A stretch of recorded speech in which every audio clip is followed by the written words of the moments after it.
Hi there, and welcome back to In the Kitchen with Mama. Tonight I'm going to show you how to make marinara sauce. We made Italian meatballs earlier in the day, and the marinara sauce is very easy. As a matter of fact, you could make it while your meatballs are cooking. So if you want to come on in, I'm going to show you what the ingredients are. You have 3 to 4 good-sized cloves of garlic. You have that other half of a white onion, and you have that other packet of living basil, which really, when it's all cut and diced, is about half a cup of chopped basil. So I have left these kind of big because I want to show you how, at least how I cut these things to nice, small, diced sizes. So I just grab my knife like this and... Whoop, sorry, do it again, Mama. Okay, I just grab my knife like this. And I have never taken cooking lessons, so there's probably an easier way. But this will keep you from getting those little fingers cut. So you just kind of angle your knife a little and you start chopping and you get it back. You know, you just draw it over with your knife. Get it in a nice little pile, and that is going to make some nice small pieces of garlic that are still large enough to where it's going to be very flavorful in your sauce.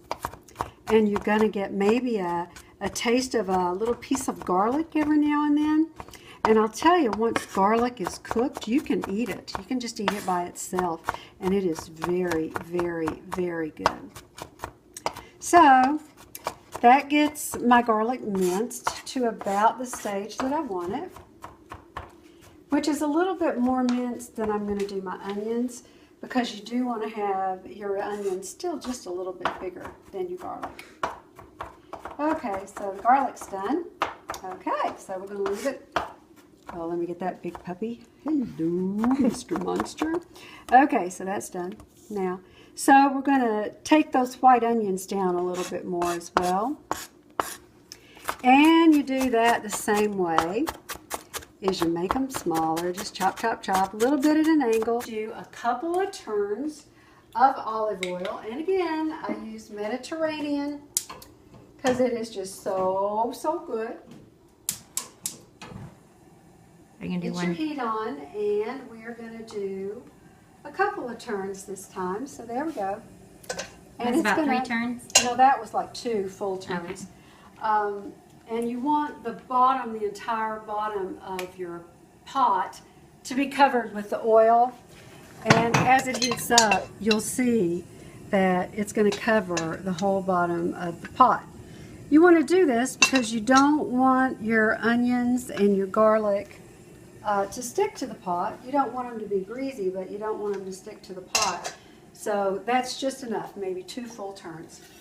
So we're going to put our garlic in there. Put our onion in there. And if you've watched my videos before, you've probably seen me do this because I use onions and garlic in so many things because it is just such a wonderfully good combination. So, okay. Okay, now we have everything in the bowl. We have the onions and the garlic in the pot. And you are going to cook them on a medium to medium-high heat.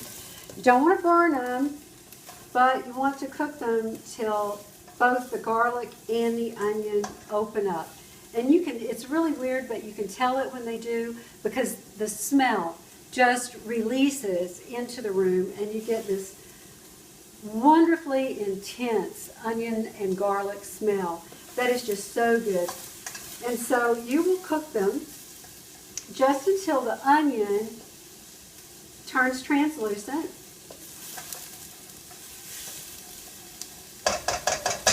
Turn it to medium on my power burner, and really that is like a medium high on an electric stove, so just keep that in mind. And it's okay if they get a little brown. It's almost good if the garlic gets a little brown, but it's very seldom that mine does because I put them in there together to cook.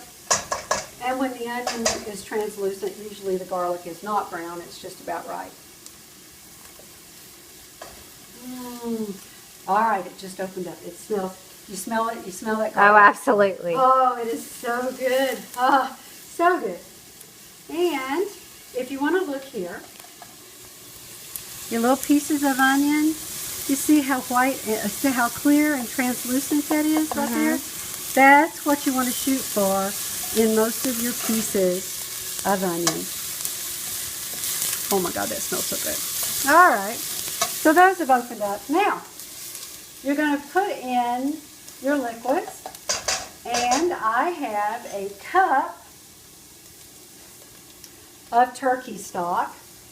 And again, the reason I use the turkey stock is it is just so flavorful. It's really good. A little bit stronger than chicken stock. So it's really a good complement to just about any meal. And I very seldom used canned anything. And if I have the time, I will cook all day and make my own crushed tomato sauce. But I didn't have the time today. So I am using Totoroso crushed tomatoes. And they have just a little bit of basil in them. The basil is chopped really fine. So it's not going to compete with our basil that we're going to put in there. But you just put it in the pot. They'll think you made it all day. They'll think you cooked your tomatoes all day. If you do choose to make your own sauce, you want to use very ripe Roma tomatoes. And you just really basically cook it all day long. Chop them up really fine. Cook it all day long. It's awesome.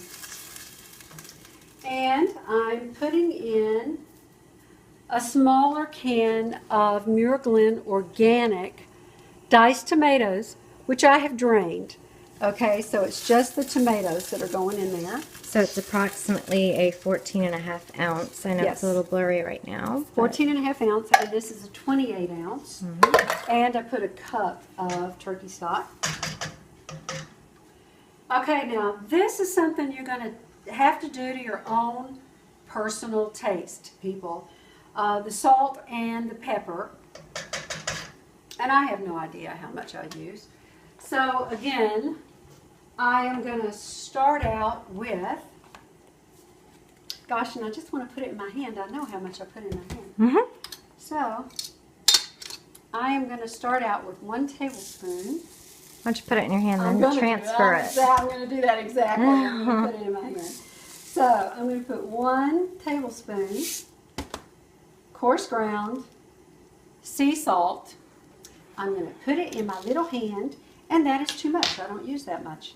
So let's see what to So do next. this is too much. This is too much. So I'm going to try a 1/2 tablespoon. See how that looks. I'll waste that. We'll throw it over the left shoulder later. Okay, and that looks about right. So about a 1/2 tablespoon. So if you don't like your food exceptionally salty, you might want to use just a teaspoon, because 1/2 tablespoon is a teaspoon and a half. So this is starting to boil around the edges. And you'll see it again in a minute. I just stirred it so it's off. Yep, I see them bubbling. And you want to just sprinkle your salt in there. And the same thing with the coarse ground black pepper. So I'm assuming it's going to be, because that's what it does in my hand. So that's about a teaspoon. Teaspoon and a half. Sprinkle that around in there. Stir it just to get it incorporated. And there it is. It's bubbling around the sides.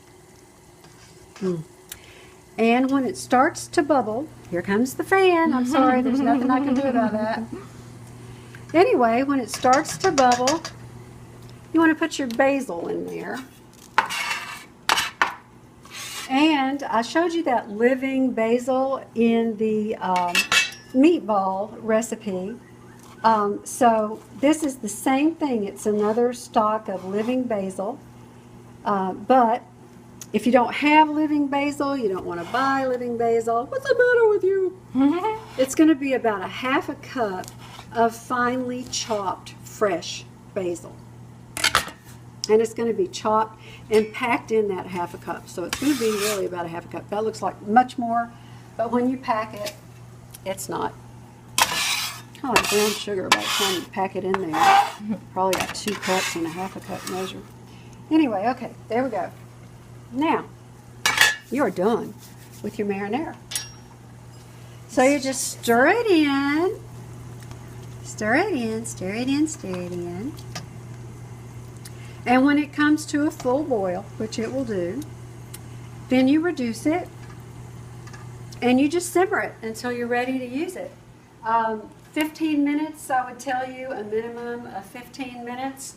The longer it simmers, the more the flavors marry and the better it tastes. And if there's some left over, put it in the refrigerator. It's going to be even better the next day. So, that is the way you make marinara. Enjoy it. I would love your comments on it. And if you want to see me make something that I haven't made thus far, just let me know what recipe you're dying to make next. Maybe it's in my personal recipes and I can make it for you. So, this is In the Kitchen with Mama. Bon appetit.